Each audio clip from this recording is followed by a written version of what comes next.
Good morning, my friend. How are you? I'm doing great. How are you? Good. So let's talk about it. How did your path, where did it start, and where are you at now with this best-selling book? Well, you said it perfectly. I wanted to be a professional baseball player.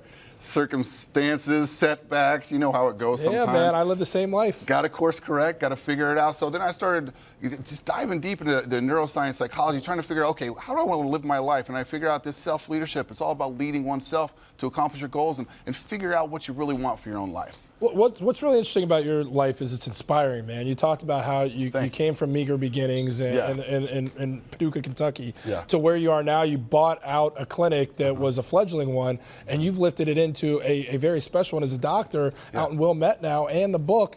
So your life experience has been a special one. It has. I've been very blessed. And to be honest with you, that's the biggest message that in the book and that I preach all the time is we all went through struggle, we all went through hard times, and that can be daunting. But if you can realize that, listen, through challenge is opportunity, and if you can overcome, great things can happen. So nothing special, but you just keep grinding, keep pushing forward.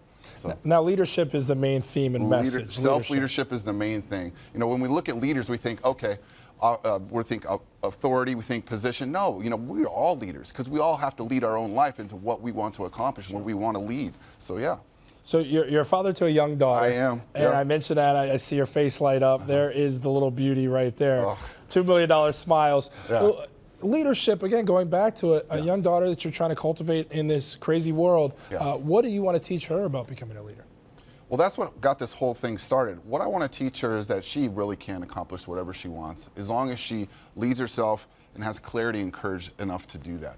And so a lot of people, they want great things, but the problem is they can't put the pieces together because they think it's so big. But if you just learn to kind of chunk things down, and we're going to talk about that a little bit, learn to chunk it down and just one day at a time, consistent effort, you build that momentum, and now you can become that great leader. Ben, really quickly, can anybody become a leader? Of course.